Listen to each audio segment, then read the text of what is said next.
It's a beautiful day and another opportunity for a festival edition video. Usually in this playlist, I'm usually taking the time to focus on Jewish festivals and the Jewish calendar for obvious reasons. It's part of my family's practice and our identity. It's a part of what is forms the main body of my own work. But I don't find myself in a Messianic Jewish setting. My family and we don't attend a synagogue. We have always felt very clearly and cleanly called into the evangelical space that I have always called home. It's always been my spiritual family. And what that means is that in addition to the Jewish calendar, one of the other things that I'm often leaning into, appreciating, and learning from is the Christian calendar. And I've been learning from that for years as well. And it does kind of max out my capacity. If you're hearing that and you're thinking to yourself, golly, you're trying to navigate two different calendars at the same time, there are times of the year where it can often feel like a bit much. But we've been able to navigate it. We have to hold some of those things loosely. We try not to let anything be really oppressive or overbearing. We try not to let anything be over-structured or hold anything with tight hands, but to hold things with open hands and let the seasons do their work. But the Christian calendar is also something that I'm often learning from. And so every now and then you're seeing me drop in not just Jewish festivals, but also Christian calendar items. I did a resurrection homily a couple years ago on this video playlist, and I can't remember. I feel like I did an Advent video at some point, but I thought this would be a great year and a great time. I'm kind of in between teaching series here on YouTube, and this is the one year where Easter, Resurrection Day, falls different than Passover, Pesach. This doesn't happen often, but there are these years where the two are separated. They're usually together, but this is the year where they're separated. And I thought, what a great time to maybe talk about Lent. And so I wanted to do a video on just for the Festival Edition playlist on what there is to learn and think about from the Christian calendar during the Lenten season. And I'm only going to do one video for the whole season. In a lot of ways, I'm missing. In a lot of ways, this video is too late. I should have started weeks ago with Ash Wednesday at the beginning of the Lenten season. And I just didn't think of it. I had a production queue that was already busy, full of other videos. And here we are, kind of in the middle, coming towards the end of, we're coming to the end. We're in Holy Week. We're coming to Resurrection Day. And we're at the end of the Lenten season.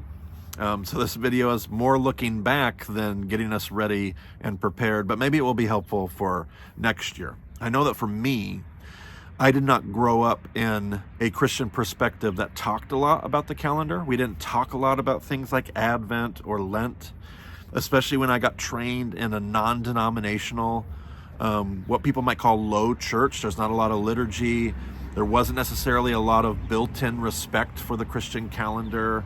We had Christmas, we had Easter, we had those things, but really we didn't lean into the seasons, kind of detached from a lot of that more high church practice. So I didn't really know a lot about the calendar. And then when I started to care, I still didn't, even today, I still continue to learn so much about what each day and what each season is designed to do. And I'm still learning about parts of the Christian calendar that I'm less and less familiar with. So it's always this journey. But Lent for me, for years, was what is Ash Wednesday? What is that? It's this weird time when people go and they put ashes on their forehead. What is that even about? And Ash Wednesday is the kickoff to the Lenten season. It's where Lent begins. And there's a lot of things that could be said about all these things. But Ash Wednesday is a day that reminds you, I'll put it this way, it reminds you and connects you to your mortality. Why the ashes on the forehead? Because the refrain that gets said as you put the ashes on the forehead is, from dust you have come and to dust you shall return. It's this reminder to not think too highly of ourselves, that without the Spirit of God and the breath of life in us, we are but dust. And when you think about the rest of the Lenten season, really you have these 7 weeks, and you think, what else do you know about Lent? You know that a lot of people often fast, and a lot of these things feel very Catholic. But they're enjoyed. A lot of these different aspects are enjoyed throughout the Protestant world as well in different ways. But people will often fast of different kinds of fasts during the Lenten season. Why are we doing that? Lent is supposed to connect us not only to our mortality, but to all the things that are inside of us that probably need to be put to death. Lent is a whole season. In our world, we don't think about death much, do we?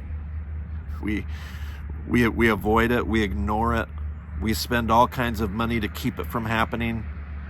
When it finally does happen, we have these 2 weeks of kind of busy, frenetic, like families all in town, there's a funeral, there's all this stuff, and then everybody just kind of disappears. Like we don't really know how to grieve, we don't really know how to lament, we don't really know what to do with death, and we'd rather just not think about it. So we kind of spend much of our time just ignoring that death is even a thing, just avoiding the conversation. And Lent is a season of forcing the conversation. Lent is a season where we get to think about the fact that I'm going to die. It might be sooner and it might be later. I don't know when that will be, but I will die. And my life, in the larger scope of things, my life is pretty small. Lent is a time that can connect you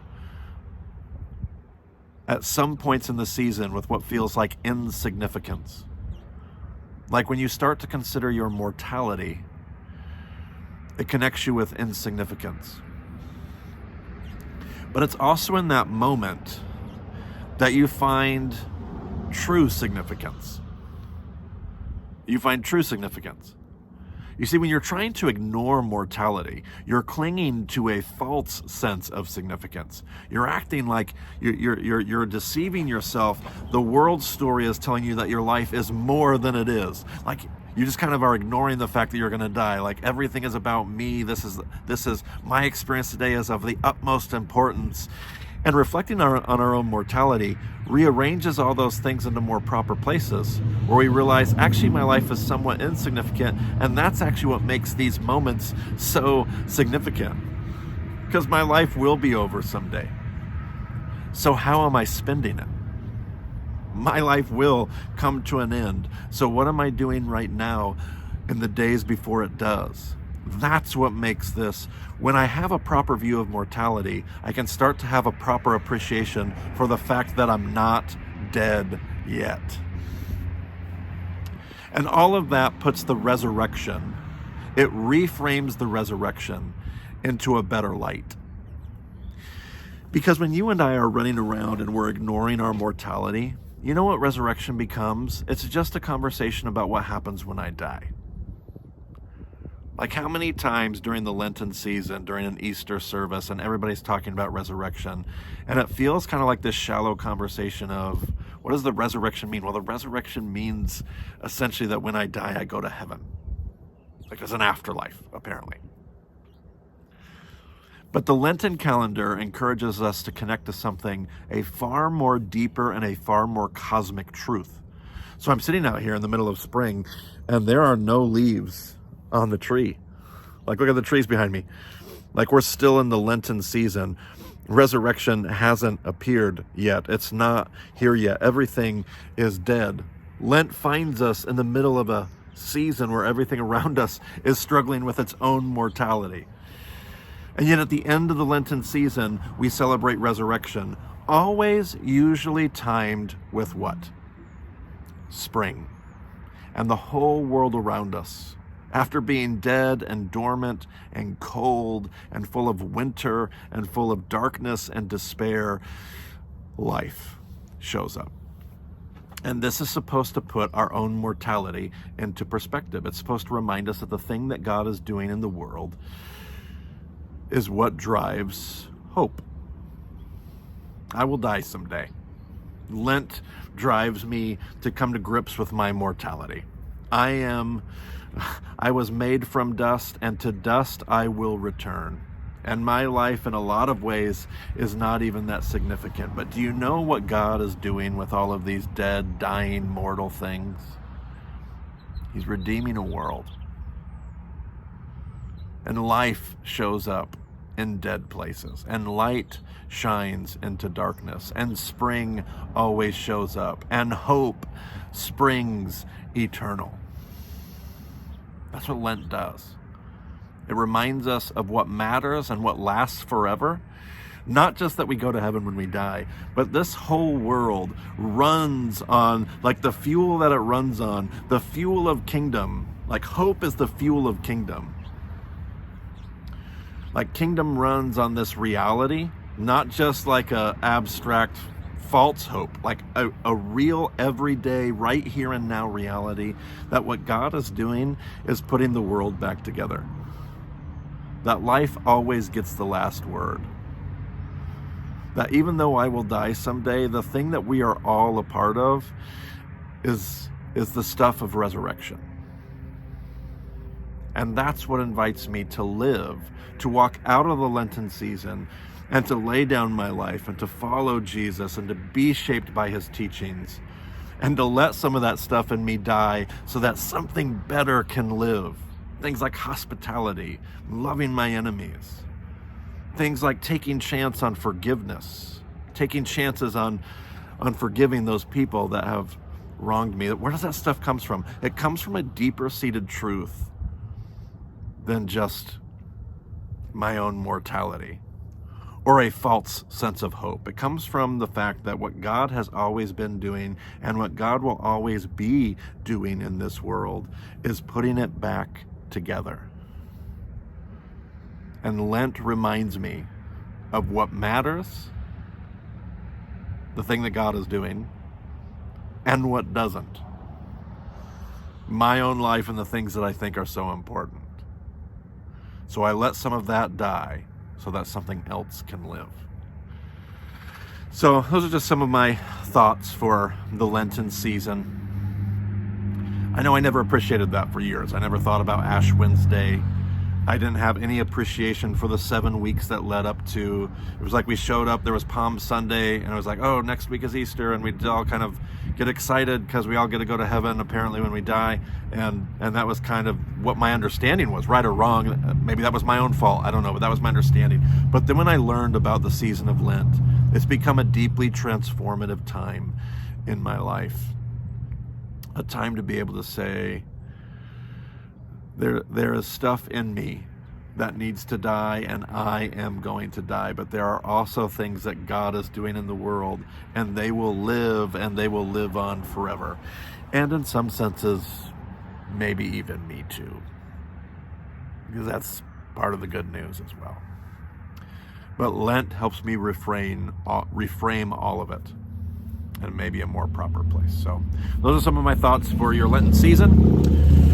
Hope that you had a great Lenten season, and if it enables you to put some perspective on this week's celebrations and maybe helps you prepare next year to see Lent in a brand new way and just maybe plant some seeds of hope.